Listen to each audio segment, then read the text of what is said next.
This episode is brought to you by Bumble, who says Valentine's Day is just for couples. Just because you're not in a relationship doesn't mean you can't get out there and live your best love life. That's where Bumble comes in.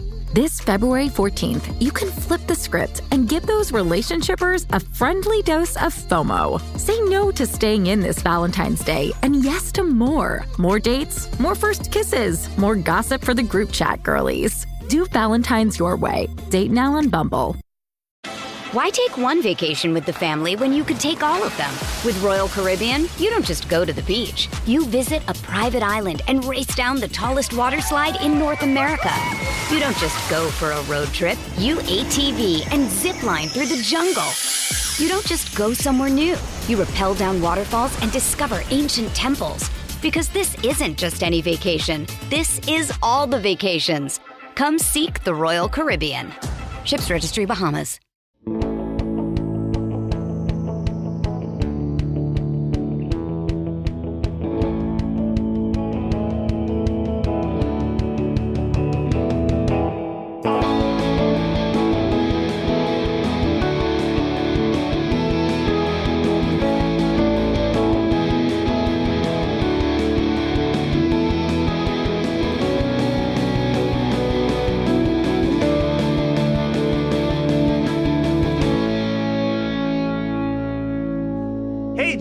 This is a really exciting episode because you and I have already talked about this once before. We may have even done this intro once before. Who knows? But on a previous podcast that I used to be a part of, my favorite episode of, you picked this as a Christmas must-watch. And when it came down to picking a guest, of course, I had to pick one of my favorite Mr. Holly Jolly people, Joey from Dark Hills Events and Claws in Effect. Joey, thank you so much for joining us. Thanks for having me. So why did you want to talk about this episode so badly? Well, aside from it combining holidays and nerdy guys getting loved by beautiful women, it is also the first episode of The OC that I ever watched. You and I have that in common. Well, we're going to dive into this. I'm going to try my best to not talk about every single song that shows up in this episode because, boy, are there a lot of songs in this episode. But we kick off with this surfy version of Santa Claus is Coming to Town before we descend into the Cohen house to be reminded that Seth Cohen is the king of having only child syndrome. Absolutely, has there never been a worse case on television? Oh, no, absolutely not. I mean, again, the height of narcissism, inventing your own holiday, and also like being like rich, like being like, let's face it, he's a rich kid. He like he didn't need to create a holiday in order to like, you know, what is it? 8 days of presents followed by 1 day of like many presents. That's the funniest thing is he's going through that. And I'm like, I know that people will take these fictional holidays and celebrate them. They're like, ooh, Festivus. I can celebrate Festivus. There is no one that I know who has the amount of money that's necessary to properly have Seth Cohen's level of Christmukkah.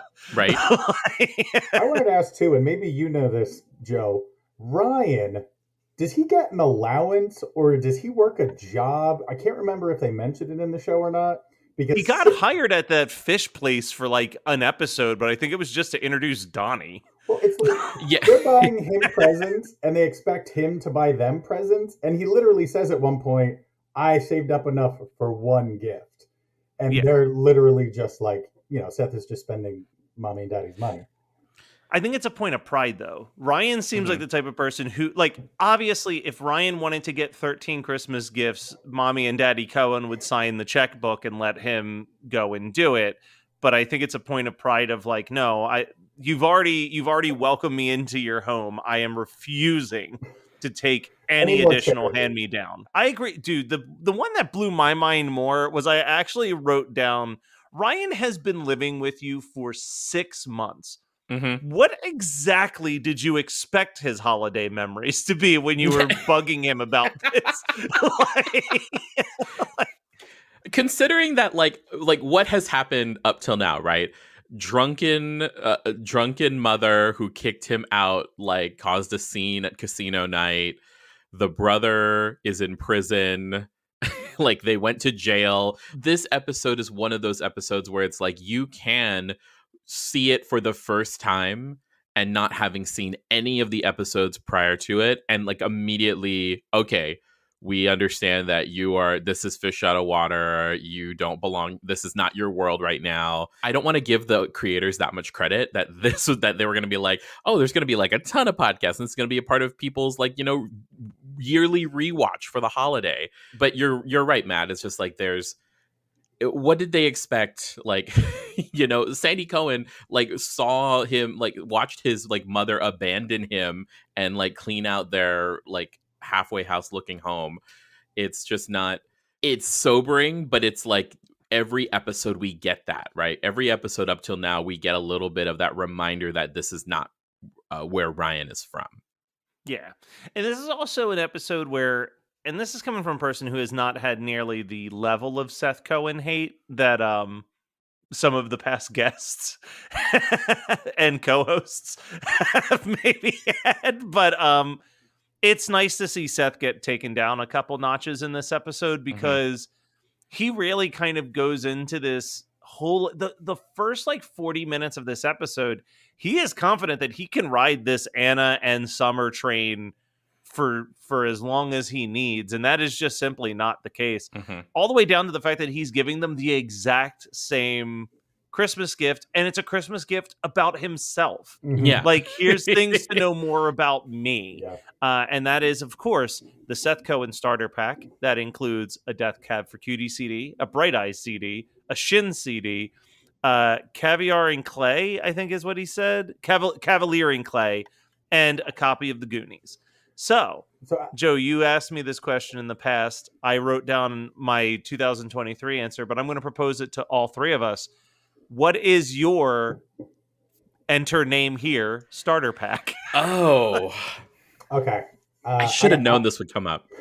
I can start since I have mine written down. If that makes it easier to buy some time for the other two here who are having this question sprung on them. Mine is going to be way too easy and a little bit shallow. Okay. So right off the bat, I know that it's going to be Weird Al Yankovic, probably. Can't remember the name of the album. The one with Nature Trail to Hell. That's my favorite one of his albums. In 3D. Yeah, Weird Al Yankovic in 3D. The book is going to be Stephen King's It, and maybe a secondary copy of Something Wicked This Way Comes. And the DVDs are going to be Doctor Who and Twilight Zone. All right. I may have just mentally changed one of these, because you're right. Weird Al absolutely belongs in my starter pack. You didn't have Weird Al in your starter pack? I did not have Weird Al in my starter. Actually, you know what? I'm redoing my whole starter pack. Oh. I'm actually cutting Weird Al from my starter pack as well, actually. What I'm going to give them is the Jim Henson biography. Okay. Chuck Klosterman's Sex, Drugs, and Cocoa Puffs. The movie Harold and Maude, the Garden State soundtrack, and the first season of Scrubs. two Zach Braffs in there. You got two Zach Braffs in there. I can't speak for him as a human. I have no clue. But man, did 2004 Matt Kelly really relate to anything Zach Braff was doing? Oh, man. God, I don't know. It's really tough to be that egotistical. Like, you have to really... it's also hard to boil down. I'm sure it's a lot easier at 16 to boil down who you are. Once you, like, enter into your 30s, it's like, all right, I've got 30-something years of experience that I have to boil down to 5 random objects to hand a person. See, now, if you're like me and you haven't matured past age 19, it's a lot easier. Look, I made a reference to me being young to a friend, and they're like, we're old. And I'm like, we're only old if you're only old because you stopped living like you were 22. I am still firmly living the exact same life that I was living. You're like, I don't know about you, but I'm feeling 22. I'm feeling 22. So, okay. I'm gonna be really honest. I struggle with being like perceived in this way, like to distill my entire being down to like 5 objects, cultural objects to hand over to somebody, mainly because it's like I simultaneously want to be known and like I want people to know and perceive me, but I also do not want to be pigeonholed by these 5 objects, right? That Would seems it be really weird. egotistical if I just subscribed them to 5 of my podcasts instead? Well, I mean, we spend so much, I mean, we're all podcasters here. We spend so much time like just like putting a lot into it. It's like, you really want to know me, then here's what you got to know. And also, like, I'm not like an albums person. Like, I'm a compilations person. So like, well, that's why I put you'll notice my only music one was the Garden State soundtrack. That's true. It's like a cheat code. If I had to, the things that came off the top of my head, right? So as far as books, I would probably give them, this is a newer thing, but I'd probably give them a copy of Red, White, and Royal Blue, which is a gay romance novel that came out in 2019 by author Casey McQuiston. I would most likely give them Midnight Mass from Netflix on DVD. Really? Okay. Heavy thing. Yeah. It's heavy, but that's also kind of it affected me so much that like I did an entire like unit a month on Fright School about Catholic horror just because I wanted to talk about Midnight Mass. It's so wild because that is my least favorite of all the Mike Flanagan Netflix specials. And I know that I'm in the minority on that. Like, I know I'm very much in the minority on that. But I'm with Joe, but I came from a Catholic household that like... That's the thing. I came from a very non-denominational Christian upbringing. So for me, it's like, give me the gothic romance of Bly Manor all day, or no, give me the like club. Give me the perverting of the perversion of scripture in order to justify vampirism all day, every day. Like, there are just scenes where I'm just looking at it and I'm like, we do this is what we've been doing. It's what we've been doing for years. I would probably also add there. So those are two things, right? So I probably also add there the movie Hedwig and the Angry Inch. Okay. And if I had to do like music, I would probably make them a playlist because I have so with my most recent ex, one thing we did in the beginning of our like seeing each other was we each made a playlist of the like 100 songs that are no skips, that like speak directly to who we are, our essence, our soul. And so I would probably take those 100 songs and either put them on a CD or put them on a flash drive and say, here you go. And then also I would probably make a separate list of just like songs that island music that I grew up with, like living on Guam. So like a bunch of the first season of the OC. You wouldn't. I would not give them the first season of the OC because that's my thing, and we need to experience that together. But yeah, that's the other thing too, is that like I don't think the shows that I watch on a regular basis would be anything that I would give them, just because like I think they're so specific to me that I don't know if I would share them. Does that make sense? No, I think that the biggest flaw in the starter pack, with the exception of maybe a book, is like, I want to be there when you are first exposed to that media. I want to be with you when you listen to Death Cab for the first time, or when you watch Goonies for the first time. Like, I want to be part of that ride. I don't want to just like hand it to you and be like, report back later. Like, that's such a weird call. What's crazy is that the OC for me was essentially part of my then girlfriend's starter pack. We essentially did a TV show exchange where she was like, you want to know me? You come over and we're going to watch Dawson's Creek and the OC, which had essentially just started. And in turn, I had her watch Buffy the Vampire Slayer. So we had a teenage TV show swap. So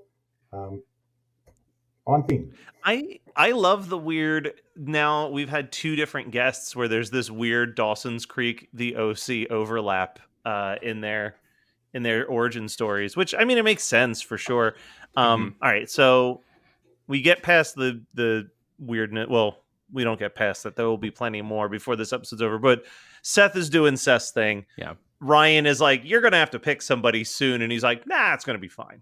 Everybody's happy with this setup. It's like... Wait, could we go back a little bit? Because like the narcissism, right, of just like, here are the things...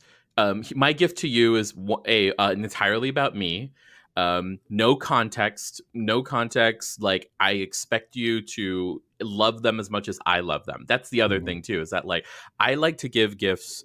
When I give gifts to people, I like to give them something that they will actually like and use, something and for I make them. it exactly. It's the gift should be about them, shouldn't be about me.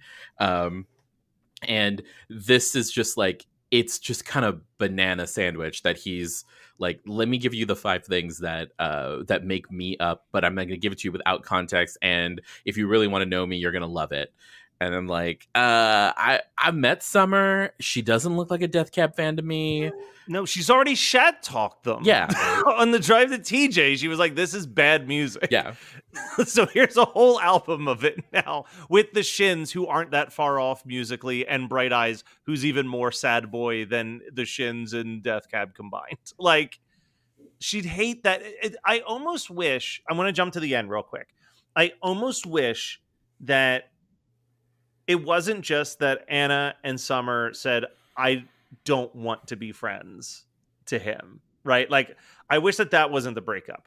I want both of them to accept him saying like I want it reversed. I want it to show Seth telling Summer, I want to date you. Here's the Christmas gift, and her opening it and being like, I dressed up like Wonder Woman for you. That had nothing to do with me and everything to do with you, and your gift is about me. I am not interested. Walks away. Then he gives it to Anna, and it's the same fucking situation. That both of them call him out on the fact that they gave a fully selfless gift that is exclusively good for an audience of one person, who is Seth Cohen. And Seth Cohen could not step out of his own little bubble to give them a gift that meant something to them. Like, that the idea that like the gift is him, right? Like he is this big prize. Yeah, exactly. The subsequent rewatches as I of the OC, you know, like within the last, I'm gonna say within the last 4 years, have just like the stock on Seth Cohen falls like so dramatically.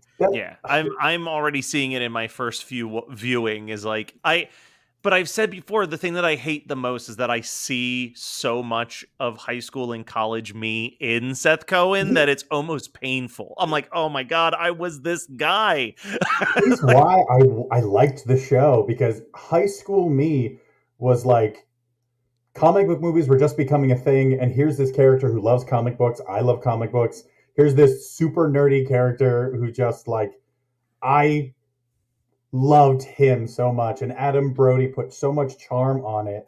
And I have not watched this episode since I saw it on TV at like age 17. So it just like was crazy to revisit it and feel like an adult now.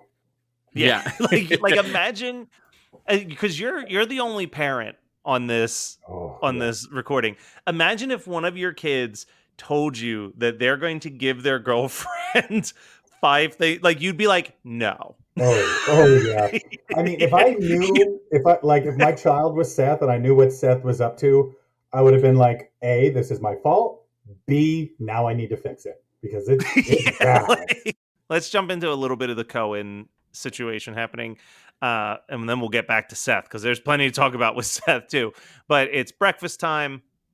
Sandy walks in, says the Christmukkah has been ruined, which also just, there's a part of me that hates how much Kristen and Sandy have just gone all in on this fake holiday, but whatever. Which Seth does have a great line of, it can't be ruined. It's got twice the resistance of a normal holiday. And I do love that keeps coming up. The idea of like, look, I got Jesus and Moses on my side because it's Christmukkah time. Like the idea is funny enough. But yes, it turns out that they were supposed to come up with a deal with Caleb. Caleb has now since rejected that deal. Kirsten has had it and is like, I'm taking my first Christmas vacation ever because I am not, like, you're being dumb and I'm not going to sit here and be the workhorse because you're making stupid decisions out of spite. Yeah. And that's pretty much the Cohen storyline until the final act at this point. But I want to keep our listeners up to date with what's happening in every little facet of the plot line. But any thoughts on what's going on with the old lawsuit between the Cohens here? I don't think I have anything specifically with the plot. I mean, I feel like we've seen a lot of it already in the show. We've seen Caleb is a dick and Julie is a dickette. And, they're those guys. Sandy is the best guy on the show. Yes. And Kristen is, I feel like we're starting to see her fray more. Like her whole arc just seems to be like she gets frustrated and gets worse. So I feel like we've seen it all, but I want to say that one of the things I always liked about the OC, and especially now that I'm older, is that it isn't just a teen show. It isn't just like a soap opera. It is an all ages soap opera where you have these adults doing shitty things and also like being entwined in their children's lives. And I think that is part of the reason why it is still talked about today and why so many people loved it then and now, because you could be an adult or a teen and relate. I think that's why when I'm watching this, I'm like loving every moment of adult drama. The adult drama is also so much lower stakes than anything that's happening in the teen's life. So it's like, this is just like, all right. In my heart and soul, I'm like, Sandy and Kirsten are fine. That is like an unbreakable bond. Mm-hmm. So whatever bullshit Caleb and Julie Cooper want to throw their way, like, it's just like, all right, this is just gonna, it's like watching an episode of Friends. Like, you're like, they're all gonna be friends by the end of the 22-minute mark. Like, they're gonna figure this out. So it's like so stress-free. And then you introduce like fucking, oh no, here comes Marissa with a minor inconvenience. Time to grab some vodka from underneath the table and get shit-faced. Like, I just can't. This was my breaking point for sure. This episode, like, I texted a friend and was like, I have fucking had it with Marissa Cooper's bullshit drama. Yeah. Like, and I know that this is just the fucking tip of the iceberg, because I'm sure it gets progressively worse from here, but in 13 episodes, I went from loving this girl to being so over all of her bullshit. Yeah, she doesn't make good choices. I mean that's putting it very mildly. I think that she'll find, and please feel free to refer back to this moment, Matt, as we continue forward, that this is probably the last for a little bit of the kind of like self-destructive Marissa behavior for a little bit. I mean, it doesn't entirely go away, let's put it that way, but at least for the next few episodes, maybe until the end of the series, end of the season. That being said, with Marissa, it's just like, I seeing the bottle and like putting it in the thing, the shoplifting of it all. The shoplifting, which is so funny because I forgot that even happened by the time we hit record until I saw it in my notes. And I watched this morning because like the thing is like, all right, the shoplifting ain't good. Whatever. Like, it's a bad move. Whatever. It's kind of, she gets like a slap on the wrist from everybody about it. So it's like moving on, whatever. But like sitting there as a person who actually likes Ryan Atwood, it's like, why are you putting this dude's entire fucking life on the line because you didn't want to go to the party that your mom was making you go? Like, that's what it comes down to at the end of the day. She didn't want to go to this party. So I'm going to get shit-faced to make a scene and almost ruin my boyfriend's entire fucking life, who's on probation, by having an open bottle of vodka in the car that he's driving. Yeah. It's, oh my God, it made me so, I was like screaming, because I also don't remember anything about this episode except for Summer dressed as Wonder Woman from the first time I watched it. So I'm like, oh no, what happened? It's like, I was like very nervous for fucking Ryan while watching this. I don't want to like say that I think everything Marissa does is realistic or anything, but I do want to say that being a parent and now being entwined in like the local school district and constantly dealing with other parents and their kids, I see what they were trying to do. And I could see as a teenager them being like, like, it's not what it's how you feel, it's like they understand that she has to steal. Maybe she's trying to get presents for her dad, and she's trying to make him feel better. I mean, that's what I assumed it was. I honestly was like, she's stealing a watch for Jimmy, which is I do love the dialogue. There's a great line of dialogue shortly after where Seth is asking Ryan about it, and he's like, so what's going on how was the trip with Marissa? And he goes, weird. And he goes, yes, you've really painted a picture for me. I feel like I was there. It's possibly the best line in the whole episode. I'm not sure if you guys caught this. I screamed out loud. There's a scene in the hallway where Ryan and Marissa are talking, and one of Ryan's lines of dialogue is clearly ADR'd where he said nothing. No lips moved whatsoever, but he's just like, so what are you doing today? Yeah, they really didn't count on people having like high definition television, because you can really his hand, it's like it's firmly closed. It's like this. It reminded me of Friends, where there's an episode of Friends where Joey comes in and he's like doing like this like cheer chant rhyme thing, and his like he's not moving his lips, he's just smiling the entire time, and I'm like, yeah, this is what's happening right now. I couldn't believe, I had two different notes in the high school, was that I couldn't believe that I had caught that, and then I also just wrote, why is Anna suddenly dressed like a Britney Spears backup dancer? She like comes running in this pink jumpsuit with a matching pink hat, and I was like, that looks nothing like what Anna should be wearing based on all of the previous appearances of Anna. I don't know why, but she reminds me so much of like a young Jennifer Tilly. Like if we saw Jennifer Tilly as a teenager, I don't know why. That's all I can think of when I see her. It's the eyes. It's definitely the eyes. I cannot explain how frustrating this love triangle is for me to be watching, putting myself in the shoes of Seth Cohen.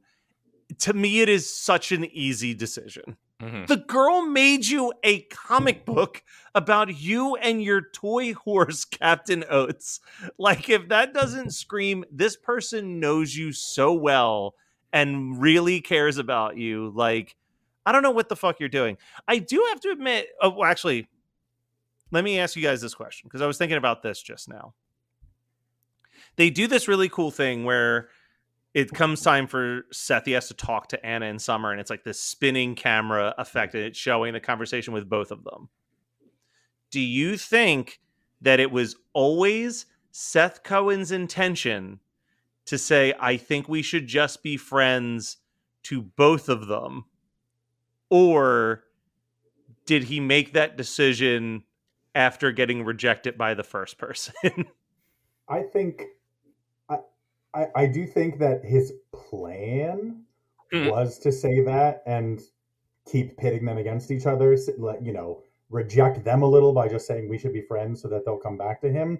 But I do think in the moment when Summer reveals Wonder Woman, he doesn't care. He's going to pick her. Yeah. He's just going to go with his libido and see what happens. I just kept bouncing around in my head. I'm like, did he pick Summer, get rejected by Summer, and then was just too depressed and couldn't with good conscience flip the role back onto Annie? The shitty Anna thing, right? Because he's pretty shitty. This episode is for him to, okay, well, one didn't work, and so now let's move on to the other. I also don't think that he has that in him to be that shitty, but at the same time, he's really proving that he does. He's really proving that he does. Because after this happens, he doesn't apologize. He doesn't try to make amends. He's still playing them. He's just playing them differently. It's just the next stage. It's the next stage of the playing. And I mean, I've seen next week's episode. We're going to be we always do 2 at a time. And I like next week's episode for what it is. But from my perspective on the Seth, Anna, Summer thing, I'm like, I fucking hate this. I hate that they both just can't get enough of that Seth Cohen. Like this should be the end of it. This should be like you are a narcissist. I bet if they actually opened the gifts that he had handed to them, they'd be done. They'd be like, you are way too full of Seth Cohen right now. I don't know though, because so if I'm allowed a small confession that will make you think a little bit worse of me, sometimes I don't think it's about the person. Sometimes I think it's just about being the person who wins. Because ironically, at the time, like the girl that was showing me this show was not the only girl I was dating. And they both knew about each other. Okay. It wasn't like a cheating thing. It was like things aren't working out. Maybe we should try to be a little open. But then I met this new girl. I had my current girl. And the moment they found out about each other, the current girl, who had kind of been slowly drifting off, suddenly came back with like full force, like literally with goals of like wearing different clothes, like Sandy from Greece, like just to win, like to win. I don't think it was about winning me, because I was no fucking prize. I will absolutely admit to that. But it was just like, you want to be the desired one. You want to be the victor. And I think that's a little bit of what's going on here, I like to think. Mm-hmm.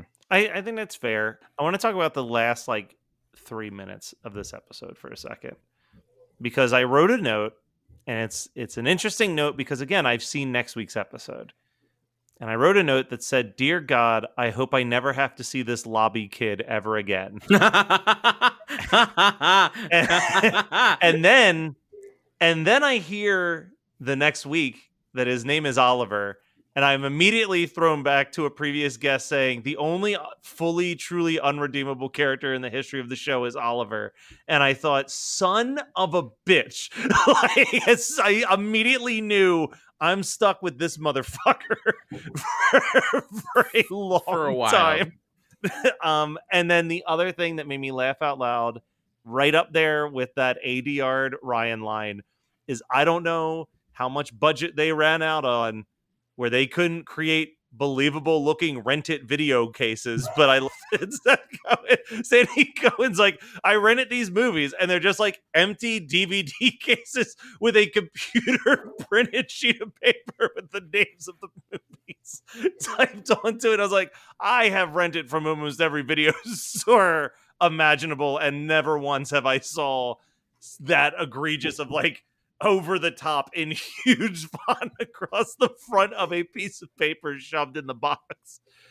That was top. That was like, I don't think anyone at the OC has ever rented a video before. One thing I want to touch on that I love about this episode, and it's a part that stuck with me and made it my favorite episode even when I first saw it, is just quickly going back to Seth and Anna and Summer. Is I love the moment where the girls see what the other did for Seth, and they both acknowledge that it's amazing. Anna is like, you're beautiful in a way that I don't feel I can be. And Summer is like, you are intelligent in a way that I don't feel I can be. And I mean, it sucks that they both love Seth and that he's playing them. But I remember seeing that moment. And even now, I still love that they both acknowledge their own strength, and I feel like it's the beginning of them becoming stronger. It's always stuck with me, and I wanted to mention it. I think that they honestly, Summer and Anna come out of this episode as like level-headed, responsible, mature adults, and it's Seth that's like the man baby throughout the rest of it. Like Seth's stock plummets while both Summer and Anna's stock go up. And like, you know, Anna's stock has pretty much been up since the second I was introduced to her on this show. Joe knows she's been like my OC crush for the second she showed up. Yes. While I don't get Summer one bit, I'm like, I don't this person does nothing for me. But yeah, no, I think that is I'm glad that you called that out, because that is a very good, powerful moment. And I think that is cool that they do start to build in that moment, and then leading into next week's episode, they start to build an actual friendship that I also really enjoy. Even though their friendship, well, I'm skipping ahead, but yes, next week I'll say that their friendship seems like it's almost built out of mutual rejection more than anything, which is a sad way for a friendship to start. And I texted Joe, full transparency, I texted Joe this morning and was like, I feel very confident that there will not be a giant send-off whenever Anna is no longer on the show, that she'll just kind of, this storyline will come to an end and she will vanish. So I need you to, like, when we watch the last episode, say, and that, ladies and gentlemen, was the last episode featuring Anna. That's a series wrap on so. And I could use that for a lot of these minor characters, because I have a feeling that as the season goes on, especially as a person who's watched, Gilmore Girls, Dawson's Creek, all of these other like teen dramas, the way that these like characters will show up for a couple episodes, they feel like they're part of the main cast, and then they just kind of disappear. And you almost forget that they were ever a part of the show until you're doing a rewatch and you're just like, oh yeah, what happened? Like to go bring it back to Buffy, obviously this character got, spoiler alert for the first episode of Buffy, this character gets killed in the first episode, but I constantly forget that he even existed. like every time I watch the episode, I'm like, who's this motherfucker hanging out with Xander? So that I think is just part of the teen drama script writing, is like, yeah, you can just introduce students who suddenly never appear in class ever again and don't do anything at the school. This episode is brought to you by Bumble, who says Valentine's Day is just for couples. Just because you're not in a relationship doesn't mean you can't get out there and live your best love life. That's where Bumble comes in.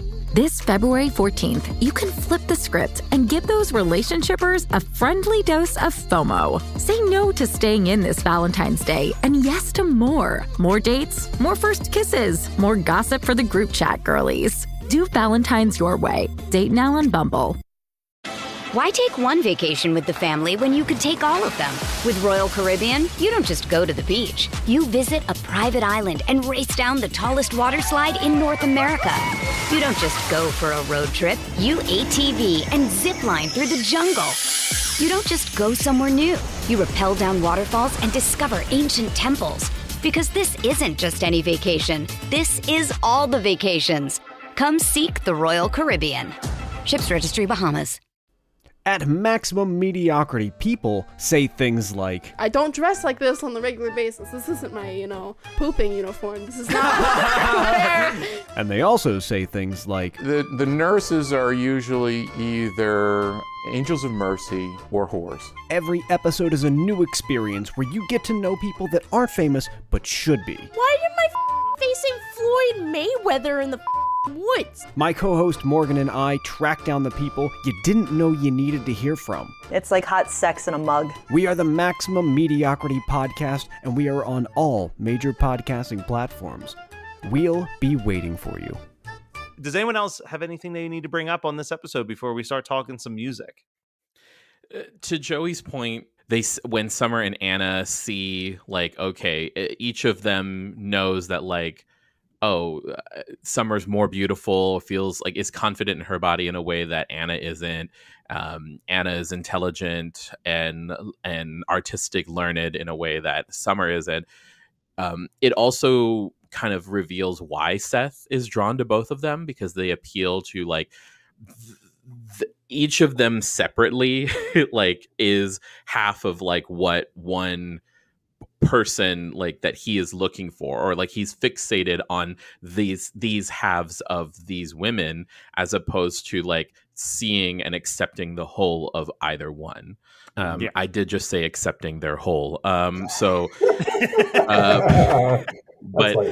I just couldn't let that go.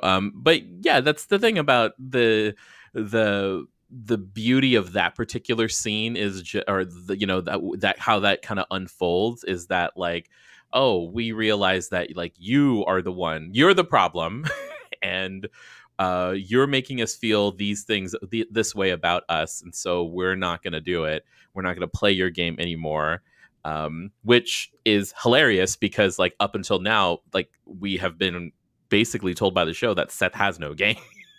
Yeah, Has no game whatsoever. we really need someone to do a supercut of all Seth Cohen footage set to "Anti-Hero" from Taylor Swift because he's the problem. It's Yes. good call. All right, there are, I believe, 8 songs in this episode, most with a Christmas angle. Not all, though. We get "Santa Claus is Coming to Town" is performed by The Ventures as the opening shot. "Maybe This Christmas" by Rex Sexsmith is when Marissa and Ryan go shopping. "You Come In Burned" by the Dandy Warhols plays while Seth and Kirsten are having a conversation about Ryan. Then we just get some generic instrumental performances of Hanukkah Lights, which is when Anna and Summer show up at the same time, and also when Anna gives Seth his gift. It's an instrumental version of Silent Night. Peggy Lee's version of Winter Wonderland plays when the party first gets going. "Santa Baby" by Eartha Kitt plays as Summer becomes Wonder Woman for Seth. And finally, as the episode ends, we get Bright Eyes' cover of Blue Christmas. So the question is, starting with Joey, what would you say is the song of this episode? I'm going to pick entirely off the scene. I love the use of Hanukkah lights in that awkward moment where the 3 of them are sitting on the couch. I think it just is a perfectly shot and directed moment. All right. Joe? Maybe this Christmas would mean something more. Like a montage of like shopping in a mall, which like love it. How it's very 2003. It's like this is the beginning of the decline of mall culture. And it's just so also because like they're gonna spoiler alert, but they are gonna reuse this song in like other Christmukkah episodes. Which it's like the secret theme of Christmukkah. It's the secret theme. It's the secret theme of like, here's this tender moment, and we want you to know that we want you to know that you need to feel it's lulling you into a full sense of security right before all of the drama happens. And when we get to season 2's Christmukkah episode, it's going to be even more banana sandwich. But yeah, so it's that song for me. It's the song that like. It's very California with the way that the guitar comes in the beginning and the like little jingle bells and the acousticy kind of nature of it. It's just it has that feel, and as someone who like has been living in Southern California for a long time, like that's the kind of feeling that I like at Christmas. It's holiday, but it's not cold. It's very warm. I mean, I'm going with Bright Eyes. I actually really like the Bright Eyes Christmas album in general, so I forgot that this cover shows up at the end of the episode and got real excited when it started to play. It might be one of my favorite renditions of a Christmas song I don't particularly like to begin with. I'm not a big Blue Christmas fan anyway, but I think that this is the saddest that the song has ever sounded, and it should sound sad because it's a sad Christmas song. So I don't understand why people constantly want to make it like super poppy. But yeah, I mean, I heard as soon as he started singing, I'm like, oh, this is going to be it, isn't it? It's going to be Bright Eyes for me. And I'm sure that that'll continue to happen when Bright Eyes shows up inevitably again on this show. I have no evidence for that, but it's in the Seth Cohen starter pack. So I'm sure that there's more Bright Eyes up this TV show sleeve. And now finally, look, when the OC came out, we all know it was a pop culture phenomenon. It put Phantom Planet on the map, made Adam Brody a household name. So it's at this time that we like to go around and talk about whatever major pop culture moment we've recently experienced or re-experienced. It could be something that's happening right now in the year of 2023, or it could be something from years ago. Mine's from 1944. So what is yours? Now I'm really curious. I watched for the very first time in December. I'm pulling a Christmas thing in for Christmukkah. For the first time last Christmas, I watched Holiday Inn, which was the very first time the world ever heard the song White Christmas. And there's a few problematic, outdated things in Holiday Inn. If you've seen the movie, you definitely know what I'm talking about. But beyond that, it is as sweet of a movie as you can ever expect when you've got Fred Astaire and Bing Crosby tap dancing and singing to win someone's heart. So if you love those old classic movies, give it a spin. Maybe hypothetically accidentally sit on the remote when they perform a song for Abraham Lincoln's birthday, because it's probably going to have some stuff you don't want to have on your television set, but enjoy the rest of the movie from that point on. probably give you an idea of when we're recording this. My pop culture thing is this kind of resurgence of the music of Rihanna. Post 2023 Super Bowl performance. So when the Super Bowl was going on, I was actually traveling. I was in San Francisco, and like the Super Bowl happened, and then the rest of the day that we arrived, it was the Sunday of the Super Bowl, and then we were there for a few more days. And everywhere we went, like every Uber that we took, we were walking down the street and bars and restaurants, like Rihanna was everywhere. Like you could just feel the music was back, and it was just so good and such a reminder of how much I love her music, how much it just speaks to that like college pop sensibility, and just like her voice in the performance held up so much. And I really hope sincerely that we get a new album before the end of the year. But I also think that we're okay, and she doesn't need to prove anything, because, you know, she's a billionaire on all of her other stuff besides her music. It's just that, you know, the music itself was just like, yeah, this is like aughts, like this is like the 2010, like late aughts, early 2010s, like nostalgia that I guess we're there. I guess we're there having nostalgia for that time period now.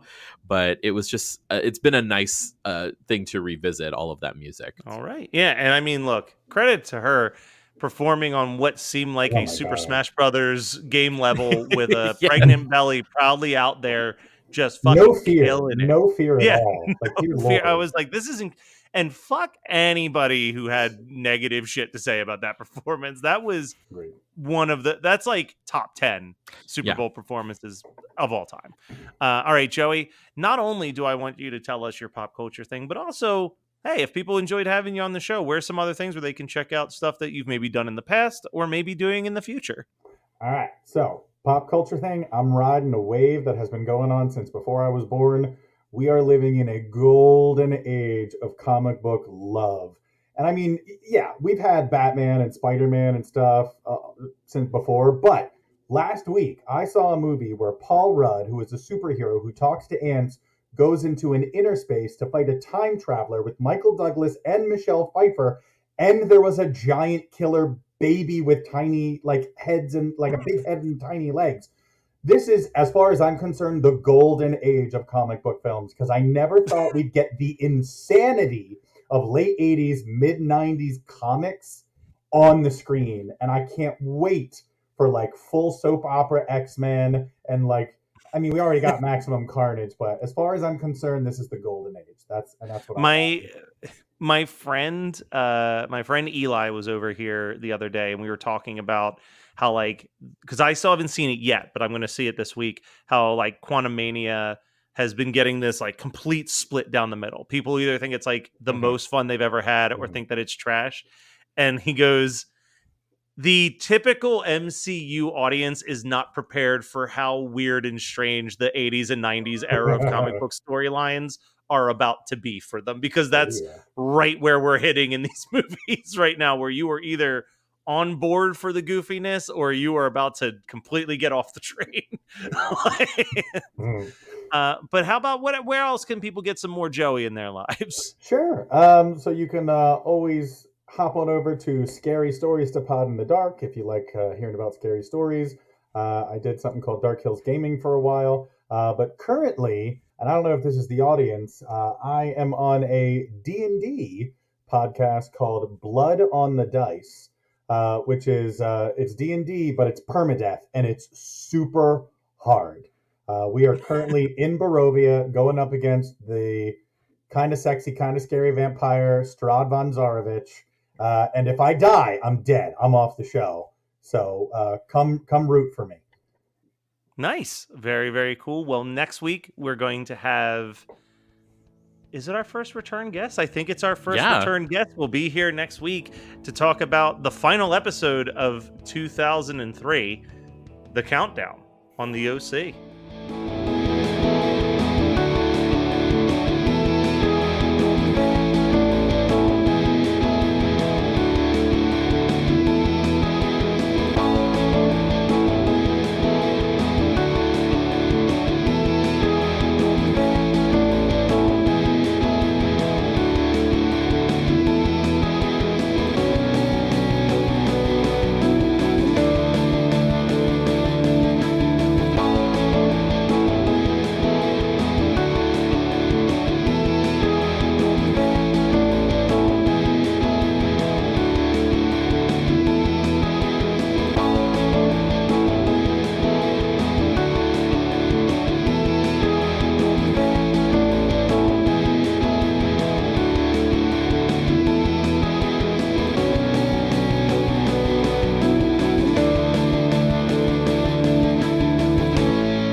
You're listening to the Geekscape Network.